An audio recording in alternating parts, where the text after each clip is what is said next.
Today we are in beautiful South Lanarkshire to catch up with Stuart, a man who's been breeding blue-faced Leicesters for over a decade now. Over the course of 3 videos, we're going to find out how he breeds longevity into his herd, how showing affects lambing dates, and even get a machinery tour that would put grassmen to shame. But today, for part 1, he's going to give us an insight into the wonderful world of Pedigree, from his most expensive sheep to his judging escapades. All this while he comes to terms with being interviewed. That's one of these things I don't know where to put my hands. I'm not sure what to do with my hands.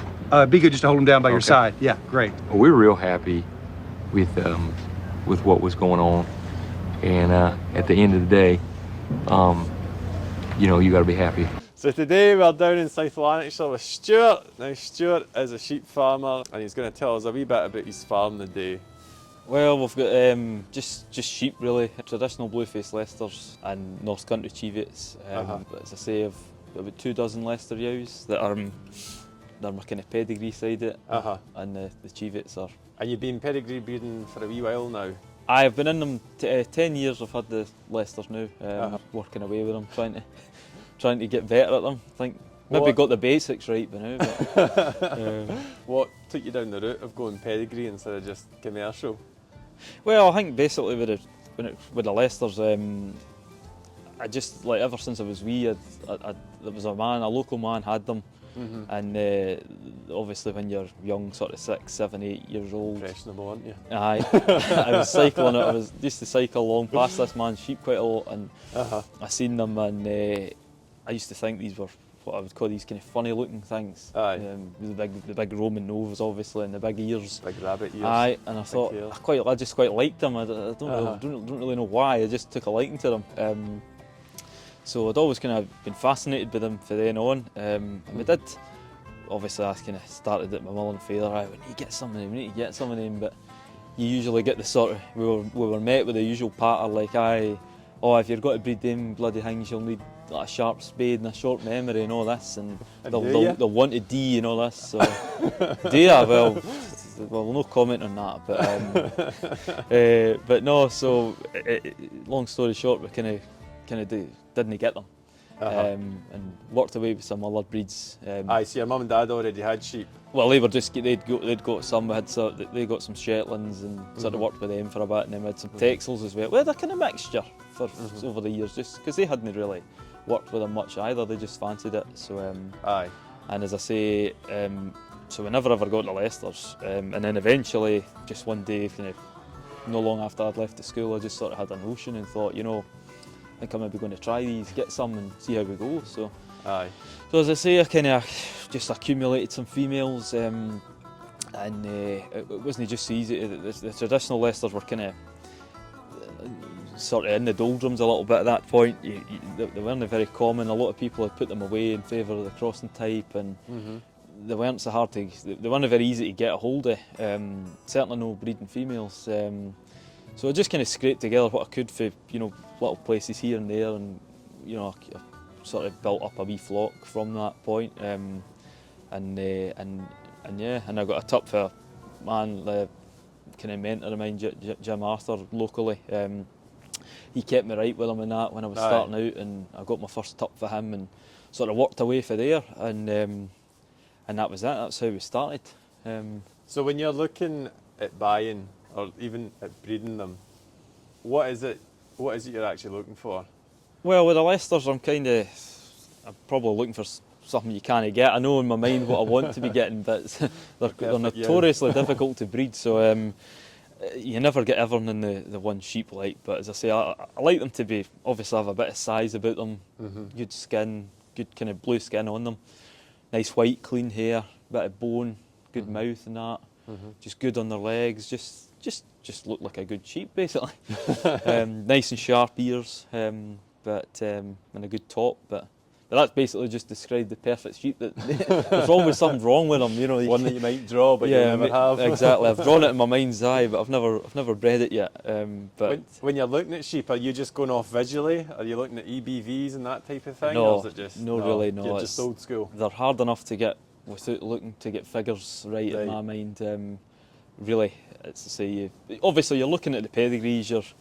You're aware of the sort of what's behind the breeding Aye, of the them. family of it. And if you know, depends how much a saddle you are, how much you know sheep in the past, but you know, you can see a certain tup in there and think, well, that was quite a good sheep, I remember that, or such and such has done quite well out of that, so it might be worth getting a son off of this or something, and just kind of work like that. But yeah, this is a lamb off of one of my homebred tup lamb, so I'm quite pleased with how he's looking so far. So what makes him a good lamb? Well, he's quite blue. His skin's nice and blue. He's a good colour. He's quite sharp with the lugs. Nice and bold in the eye. He's got good white hair. And he's got this really fantastic tight skin on him, which I like. So no, he looks a decent sheep. And his mother's quite a good. She was at the Highland Show as a yow lamb. She was 5th there that year. Oh, right. She's out a homebred tup as well. A tup that I bred myself. So it's good when you get the homebred working quite nicely. I'm quite chuffed with it. We were just looking at this board here, which is full of all of Stuart's rosettes. So you've done quite a bit of showing. I've done a wee bit over the years, yeah. No madly into it, but yeah, done a few. Done the Highland a couple of times, and local Peebles show, Carnmoss show, bigger show. Some in the North of England as well. I've done it at Penrith and Cockermouth years gone by. So yeah, Dumfries as well.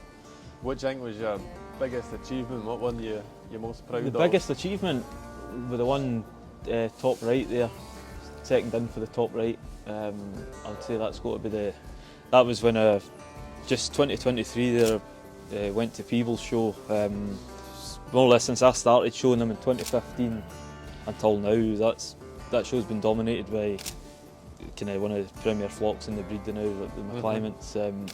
They've won it every year since 2015 basically, and then 2023 I went in with this gimmer of mine and managed to win it, with them being there as well, which was quite good. So I was really proud of that one, and then obviously they won it again the next year, so that's a once in a lifetime thing. But yeah, I was really chuffed with that, because obviously they put a lot into their sheep are seriously good, and they put a lot into the show, and I really invest a lot of time into the show inside it. So it's, to beat somebody like that when they're against you was really, I was really big chuffed. achievement. I was really chuffed for that. So what sort of, because obviously there is a lot of prep going into actual showing, never mind the whole breeding and everything else that goes into it. But say like leading up to show time, what are you doing, and up until the day of the show, or even on the show? Worrying. Yeah, basically just you've got to, there's just so much. That's why latterly I've kind of almost since doing that, to be honest, that was like a thing it was like a carrot. I'd always been chasing that, and then obviously once I'd got it, I'd sort of been like, I'm no so bothered now kind of thing. Because you've just got to. Obviously, you're in retirement now. Well, I'll do it more sparingly now, because it does take a lot of time, and but you're looking at the breeding of what you're trying to select what you want, what you think is going to be the best that you can produce, and then obviously you're thinking early on about turning it out, getting it into the right fettle, and then in the run up to it, you're obviously busy dressing them and all that kind of stuff. But that's really just that's the tip of the iceberg. It's the prep starts a long time before, getting them into the right kind of condition for it, basically. So that they're right on that day. It is quite tiring. But no, it's enjoyable when you get a good result like that. It is quite good. But obviously there's plenty of times where it's happened. Well, it's a nice bit of recognition too, that what you're doing is actually you're moving. Well, it was nice. It made it was kind of a wee bit of reward for it, because I'd spent years at the flaming bottom end of the bloody thing, like last and out the tickets and the wooden spoons, just keep getting my arse kicked, So basically, as I say, it happened for years. There's no doubt it will happen again. It's certainly. It's such a sort of volatile thing, you can be at the top 1 minute and then the next minute you're... Does it depend a lot on who's judging it, or what's the sort of variables? Is it just depending? Well, obviously every judge has got a different type of sheep. One judge might think a certain sheep looks fantastic and a lot better, whereas others might think that another one looks. We've all got very different opinions on what makes our kind of ideal sheep. So yeah, the judge absolutely makes a big difference to how you get on in a show. as I say, ultimately I don't put too much into it, like too much emphasis on it, because ultimately it is one man's opinion or woman's opinion. Yeah. Whereas come sale time, you're trying to impress more than just one person. Aye. So, but yeah, it's a good shop window if you get a good. If you've got, you know, there's people I've seen sheep I've been showing and they have seen them at shows and thought, right, well, it's sparked an interest in them, kind of thing. So it's worth doing, like, and obviously there's a social side that it's fun. Aye.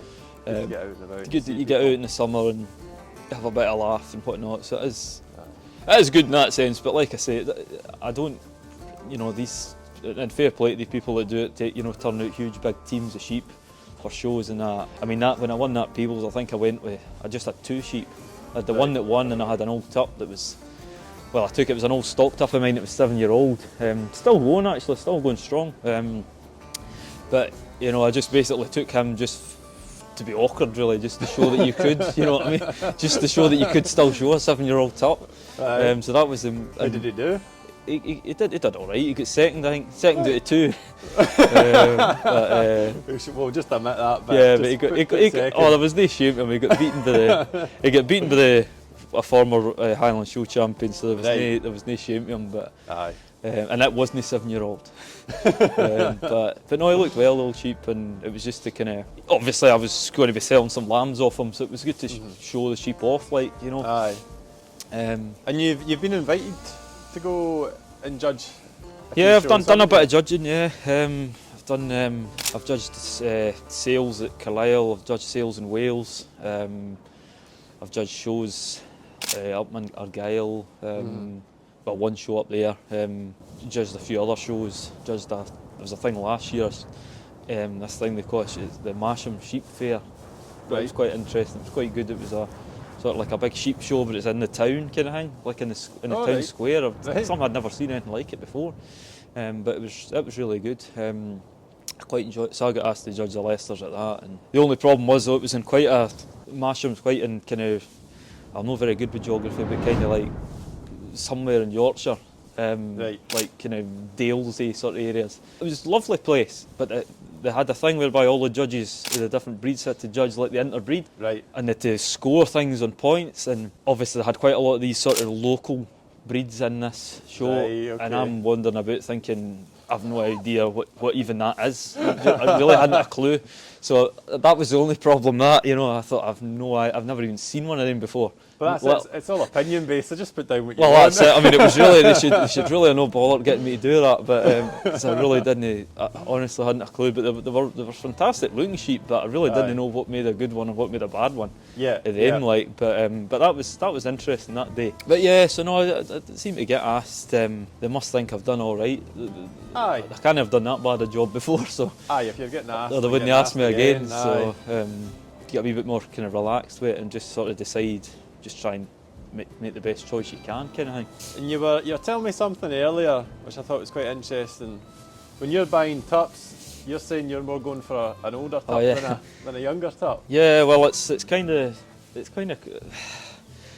I get a lot of. I do take a bit of flack for it for certain breeders. No anything aggressively, you know, good humoured, but aye. They sort of say, you know, there becomes a little bit of a running joke that I'm like a sort of retirement home for tups kind of thing, but I do kind of. I mean, obviously I've bought younger tups and I do keep quite a few of my own tups. I do believe in using my own sheep. You know, just I think it's good if you can keep a son off a yow that you know is breeding really well, or out a good line. Or I think it's good. Plus, it's a good advert when you're sort of. You believe in your own stock. Yes, if you're still relatively new to the breed as I am, kind of thing, some people are a bit wary of using your sheep on pedigree yows, I feel. So it's if they're not going to have faith in them, I try and have faith in them myself and use them that way. But as I say, I do tend to. But anything I have bought, I usually think, right, well, if I buy an old tup, I'm sort of thinking, right, I can see what it's bred beforehand. Because you were saying earlier, especially with the blue-faced Leicesters, it's quite hard. They throw a lot of variations. Yeah, they can be quite inconsistent as a breed. So if you're buying that older tup, you can see what's gone before. You can sort of know if you've seen one before that you know is bred something that you like. beforehand, and it's almost a bit of kind of safe. It's like a safe bet almost that you should be getting something decent. You should, if you buy an old tup with a really good mouth, for instance, you should never be worrying about mouth issues. And I've sort of built a flock of females that are, most of their fathers have been old tups that had good mouths, so I like to think I've tried to kind of alleviate that issue, because it's still another thing you've got to get right. But as I say, the old ones, but the flip side is, and this is where I get the kind of flack, is that you're arguably buying something that somebody's already used, and the breed, especially in the traditionals where the gene pool is quite small, you're buying something that's perhaps already quite abundant in the breed already. It's breeding, if you know what I mean. So you're losing out on the exclusivity factor. So you're maybe not going to get a seriously high top price for it. People might not be buying your tups from that offspring because they've already had it. They're going to be putting onto something that might be related, or they might have already had it before, or something like that. So you're losing out a wee bit on that sense, but you're hopefully still buying something that's good, because you could buy it. This is always my argument. You could buy a lamb, and it could cost you a fair bit of money, and it could breed you a load of rubbish. In which case, my argument is you're welcome to your exclusivity on it, because nobody's going to want it, are they? So at least, okay, you've not got anything sort of new, if you like, but it should be something decent you're turning out. So plus, there's just I just find it satisfying. You know what the tup's growing into, you know what its mouth's like, because they can change a lot. Even going from lamb to shearling, they can change an awful lot. So I'd imagine the price is a bit more. The price is a bit more respectful as well. Yeah, I mean they can still be dear, but as I say, like so the one I bought last year, he was at one time, I paid £1,000 for him. Thought he was a tremendous sheep. Really quite. Not got any lambs off him yet, so I might be saying different. But at one time as a lamb, it was a friend of mine that bred it, and he won the Carlisle Tup, the pre-sale show, and he sold it for 10,000. So it's the first 5-figure sheep I've ever had here. So as I say, it was worth it even for that, because I don't think I'm going to be buying a 5-figure one directly. I don't know if I'm ready to be breeding one yet. So it gets.